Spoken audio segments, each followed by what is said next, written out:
the touch screen, you'll see right now that it says the screen is locked. To unlock the screen, you push the unlock screen button. I personally like to see all of my options when I turn on my pump. So there's a button down here that says Open Menu. If I push the Open Menu, all of my functionality is now displayed on the screen. The first thing we're looking at is we notice that we are in an auto mode. Auto mode, as I mentioned, checks for the trigger, it sets the timing, it does the calibration, and it manages the pump for you. So auto is where you're going to be by far the majority of the time. Option 2 would be the semi-auto. In semi-auto, I now have the ability to make changes to the configuration of how the pump is functioning. To go from auto to semi-auto does require me to hit the start button to tell it that I really meant to do that. As I look at the triggers, I now have the ability to change between 5 different triggers. ECG is the most common trigger that we use. And an ECG trigger, it's looking for the R wave to recognize that systole has occurred. It is the most reliable, and it is also the safest trigger that we have. As I showed you before, there are times when the ECG is gone. And if the ECG is gone and I am in semi-auto mode, now I am responsible for changing my trigger selection. So now I'm going to go to pressure, and again I'm going to tell it to start. But before I do that, I wanted to point out that when you are in standby mode, we have a safety feature that tells you that your pump has gone into standby. And you can see by the blue banner here that it's telling me that I am in standby, and I've only been in standby for less than 1 minute. This will continuously count and tell you how long you've been in standby. If you ever have the pump in standby for 30 minutes, you need to consider taking the balloon out because clots could have formed on that, and that becomes a situation that could be potentially harmful. So any more than 30 minutes and you need to consider restarting therapy with a new balloon. So in the pressure trigger, again, going to hit start, and now the balloon pump is looking at my pressure, and it's looking for the upstroke of systole on the arterial pressure waveform to tell you that systole has occurred and it is safe to go ahead and inflate on that, on the next dicrotic notch. There are 3 other modes in here, 3 other triggers. One is pacer VAV. That is if you're 100% paced and the balloon pump is not recognizing the R waves. That's a pretty rare occurrence and is typically used more in the OR when you have a patient who's on bypass or coming off of bypass surgery. Pacer A, I've been doing balloon pumping since 1989. I have never seen Pacer A used. It is for a very unusual circumstance when you have an atrial pacemaker and you have difficulty pumping. Finally, there's internal. Internal is an asynchronous mode. It should not be used unless there is no other way that you can have the balloon inflating and deflating and you want to keep clots from forming on the catheter itself. We also have a sources column. In the source, you have the ability when you are, again, in that ECG mode to change your leads. In the semi-auto ECG, I can now make adjustments to my leads, and you can see that I am making changes to my ECG. I am now in AVF, and I like that, so I'm going to leave my pump in AVF. I have the ability to change between direct or external. What's external? That's when you take the cable from the bedside monitor and plug it into that radio jack port in the back, and now I'm taking the signal from the bedside monitor and putting it to the back of the balloon pump. The threshold allows us to adjust where the balloon pump sees the upstroke of systole. So it automatically sets what it needs to see, and we don't have to change that. So this is just a backup in case it's not working properly. And the pacer detection, sometimes you have to make it more sensitive or less sensitive. If it's not recognizing the pacer spikes appropriately, you can adjust that. And if you don't know where you should go, you can always hit the default and it goes back to the default. These 2 buttons are very, very rarely used, and more often than not, it'll be in the OR when things are coming off of bypass. So I prefer to live in the land of auto, so I'm going to hit my auto button again. And notice that when I go from semi-auto to auto, it continues to keep on pumping because it also wants to be in auto mode. We have an icon right next to the semi-auto above the frequency that says hybrid. That little picture of the cart is what it looks like when it is properly put into the hospital cart. When it is in the cart, it is charging the batteries, and it is also running off of AC power, and it is also filling the internal helium tank. So if you ever see that it says rescue and this icon doesn't look like hybrid, then you know you're not set into the cart properly. And we'll go through that later. Next is with a calibrate and pressure. So if for some reason you don't think that it is calibrated properly, you always have the ability to push the calibrate button. It will come on and it will be calibrating your catheter. And it takes just a couple of moments. It's going to do a fill, and it's going to check both the timing and the calibration of the catheter to make sure that it is accurate and is displaying the numbers appropriately. So in just a moment, it's going to start pumping again, and we can continue on.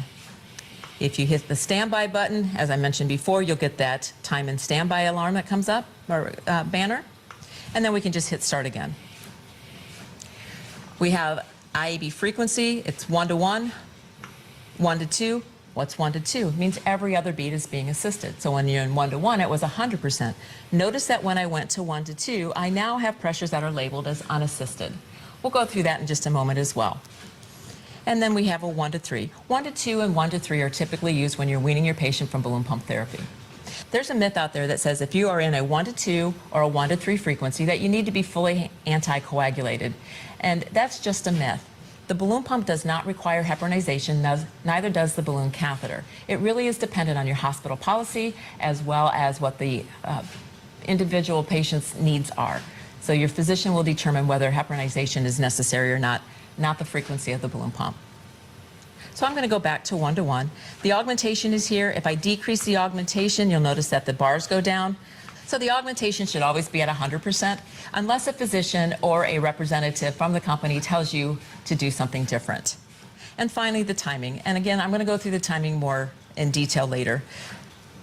So right now, I'm going to go back to semi-auto and go to ECG because I noticed that I was still in pressure trigger. So I'm back into ECG and I'm going to hit start. I no longer need to do any actions with the screen that I currently have open, so I'm going to close those menus. And again, down here is where your lock screen is. If I wanted to lock the screen, I just hold it for 2 seconds. It will lock the screen so that no patient or family can come in and mess with the screen itself. I'm going to unlock it. There's my open menus. We do have a preferences menu.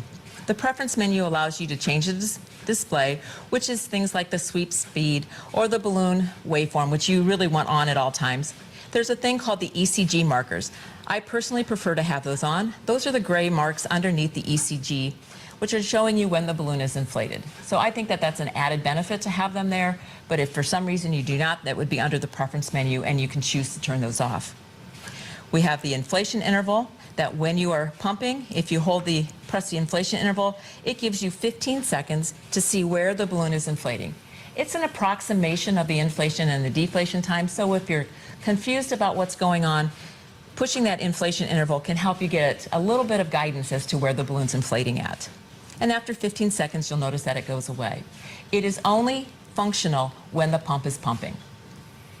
And finally, you can adjust the brightness. There's an audio portion where you can increase or decrease the alarms. You can turn the beep volume on, and occasionally in the OR, they will turn the standby advisory tone off because they have the pump in standby. So if you come in and it has an icon telling you that the standby tone is disabled, you want to come in here and turn it back on. Here's where you set the printer options. There's different waveforms that are available. You can do your ECG and your arterial pressure. You can do your ECG and your balloon. You can set it to timed print. You can print on alarms. But one of the really important options you have here is trigger and alarm logs. The trigger and alarm logs will print the last 10 triggers and the last 10 alarms that took place. This is a very helpful thing to have if you are having difficulties with alarms so that you can see what's been going on in the past. So now I'm going to go to the last button there, which is your pump options. You have the ability to alter some of the catheter alarms. The catheter alarm should always be turned on unless in a rare event when you are having difficulty with alarms and one of our emergency support personnel advise you to turn it off. The R track is our atrial fib and irregular rhythm monitoring and should also always be on. You can set the time and date, and if you are going to be connecting the balloon to pump to your electronic medical record, you would want to go underneath the network connections and turn the HIS-CIS on. I'm now going to close the preference menu. There's a thing called the reference line, which happens to be one of my favorite features, where I can now use the reference line to assist me in figuring out my timing. I like to put the reference line where the dicrotic notch is. To do this, though, I really need to be in a 1 to 2 frequency so I can see what's happening with the patient's beats versus how the balloon is assisting. So I can line up the reference line with my dicrotic notch, and I can see that it's inflating at the appropriate time. So the reference line is a great feature, and we'll talk a little bit more about that later.